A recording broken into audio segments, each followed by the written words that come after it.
Hello प्यारे बच्चों। मैं ज्योति शर्मा फिर से स्वागत करती हूँ आप सबका हमारे यूट्यूब चैनल टीचर्स अड्डा एमपी पर। और आज आपकी पर्यावरण कक्षा 4 की क्लास होने वाली है, क्लास नंबर 112, जिसमें मैं आपको सप्ताह 19 का दिवस 6 कराऊंगी।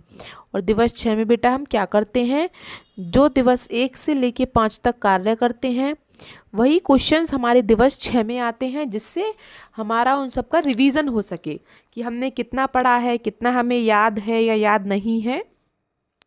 तो एक तरीके से टेस्ट मान लीजिए, ठीक है। तो चलिए दिवस 6 की तरफ बढ़ते हुए चलते हैं। उससे पहले जो बच्चे हमारे चैनल पर नए हैं या जिन्होंने अभी तक हमारे चैनल को सब्सक्राइब नहीं किया है तो जल्दी से सब्सक्राइब कर लीजिए बेटा, जिससे कि आने वाली सारी वीडियोस का नोटिफिकेशन आप तक पहुंच सके। तो चलिए चलते हैं सप्ताह 19 के दिवस 6 पर और अभ्यास क्रमांक 1 पर। तो पहला है आपका, इन कामों में आपकी सहायता कौन करता है। तो बेटा पढ़ाई कराने में आपकी सहायता कौन करता है, जरा लिखो। मेरी पढ़ाई कराने में मेरे पिताजी सहायता किया करते थे, तो मैंने लिख दिया पिताजी। भोजन करने में माताजी सहायता करती थी। खेलने में भाई साथ खेला करता था। और कपड़े धोने में माताजी सहायता करती थी।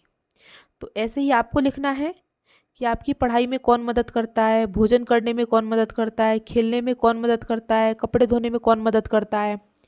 ठीक है, तो ये क्वेश्चंस आप करें अपने आप से।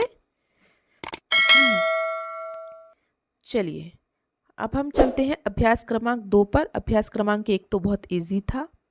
अभ्यास क्रमांक 2, गांव एवं शहर के जीवन में पाई जाने वाली समानताएं एवं असमानताएं लिखिए।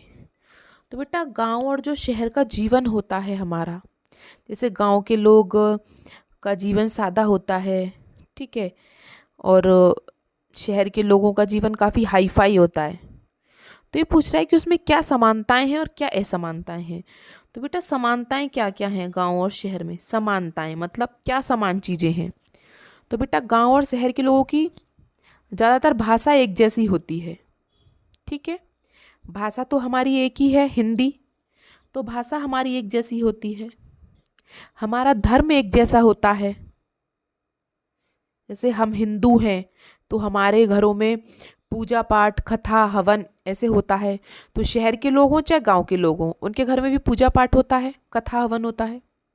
और कानून, चाहे कानून सबके लिए सेम है, चाहे वो गांव के लोग हों चाहे वो शहर के लोग हों, ठीक है।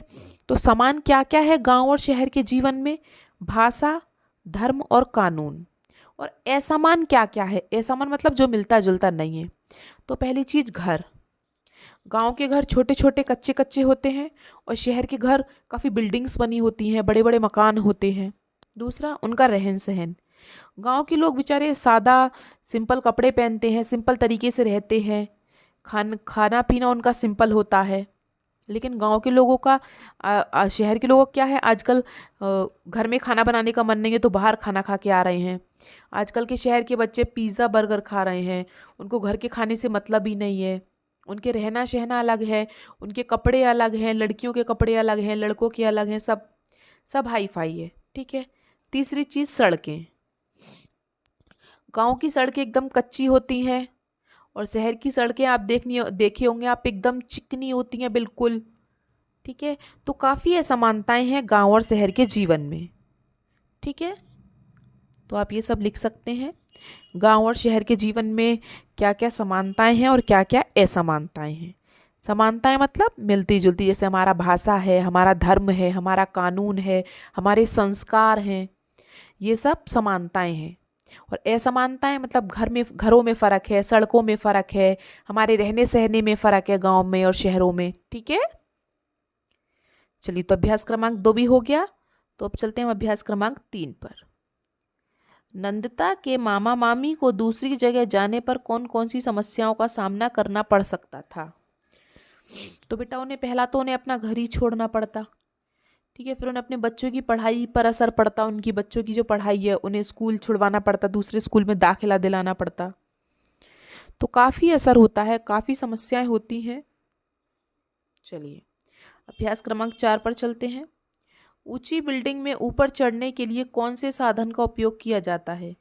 तो बेटा जो ऊंची ऊंची बिल्डिंग्स होती हैं उसमें सीढ़ियाँ तो होती हैं, लेकिन सीढ़ियों से 15 मंजिल है 10 मंजिल है कहाँ तक चढ़ोगे, थक जाओगे। तो उसमें एक साधन लगा होता है जिसे हम लिफ्ट कहते हैं, उसका प्रयोग किया जाता है। ठीक है,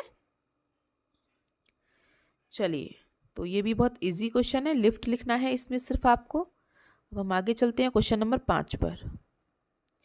दिए गए चित्र को ध्यान से देखिए और नीचे लिखे प्रश्नों के उत्तर दें। तो बेटा चित्र को ध्यान से देखिए, ये औरत है, ये लड़की है नंदिता, ये नंदिता की माँ है, ये नंदिता के मामा जी हैं, ये कुली है, ये ट्रेन है, पीछे काफ़ी भीड़ भाड़ है। तो देख लिया। तो पहला क्वेश्चन, दिए गए चित्र में क्या क्या दिखाई दे रहा है?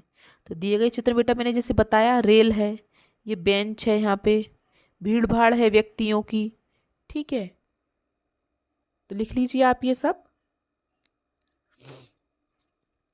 दिए गए चित्र में क्या क्या दिखाई दे रहा है, जो जो आपको दिखाई दे रहा है वो आपको लिखना है। ठीक है, चलिए दूसरा क्वेश्चन, यह चित्र किस स्थान का है? तो बेटा रेलवे स्टेशन का चित्र है। ठीक है, देखने से पता चल रहा है, ट्रेन खड़ी है तो रेलवे स्टेशन का ही चित्र है। तीसरा क्वेश्चन, चित्र में नंदिता के भाव ऐसे क्यों दिखाई दे रहे हैं? चित्र में देखिए नंदिता के भाव कैसे हैं, कैसे कर रही है, मुंह को डर रही है वो बेचारी इतनी सारी भीड़ भाड़ को देख के। ठीक है, तो वह ज्यादा भीड़ को देखकर डर रही है। ठीक है, चलिए, तो चित्र में नंदिता के भाव ऐसे क्यों दिखाई दे रहे हैं बेटा? क्योंकि स्टेशन पे ज़्यादा भीड़ भाड़ है तो उसे देखने में, मतलब उस भीड़ भाड़ से उसे डर लग रहा है। ठीक है, चलिए अब हम चलते हैं अभ्यास क्रमांक 6 पर। चौपाटी किसे कहते हैं, वहाँ क्या क्या देखा जा सकता है? तो बेटा चौपाटी वो होती है जहाँ, मतलब समुद्र के किनारे जहाँ काफ़ी दुकानें लगी हों। ठीक है, उसे चौपाटी कहते हैं। चौपाटी मतलब जहाँ खाने की जगह हो, जहाँ हर प्रकार का खाना मिलता हो। ठीक है, तो समुद्र के किनारे जहाँ काफ़ी दुकानें लगी होती हैं, जैसे समुद्र है, और वहाँ क्या क्या देखा जा सकता है? समुद्र है, दुकानें हैं, खेल खिलौने हैं, फिल्म सुपरस्टार आते हैं वहाँ पे, तो उसे चौपाटी कहते हैं। ठीक है, चलिए, तो ये भी क्वेश्चन सबने लिख लिए होंगे। अभ्यास क्रमांक 6 भी हमारा ख़त्म हो गया। अब हमारा आवधिक आकलन चलेगा सप्ताह 20। इसके बाद हम आपको वही कराएंगे मंडे में या ट्यूसडे में, सोमवार में या मंगल में। तो उससे पहले आपको हमारी वीडियो कैसी लगी हमें कमेंट बॉक्स में ज़रूर बताएं। वीडियो को लाइक करें, अपने दोस्तों के साथ शेयर करें और सब्सक्राइब करना ना भूलें। ठीक है, और बेटा लाइन बाइज लाइन वीडियो आपको मिल ही जाती हैं, नहीं तो आप किसी भी वीडियो को डिस्क्रिप्शन बॉक्स में जाकर देखिए, वहाँ सारी वीडियोस की लिंक आपको मिल जाती है। ठीक है, या फिर हमारे चैनल को ओपन कीजिए, वहाँ आपको प्लेलिस्ट नज़र आएगी। प्लेलिस्ट में जब आप जाएंगे तो वहाँ भी आपको हर क्लास की और हर विषय की वीडियो मिल जाएगी, वो भी लाइन बाइज लाइन। ठीक है, चलिए, तो मिलते हैं हम आपसे अगली क्लास में। तब तक के लिए आपका दिन शुभ हो। Have a nice day.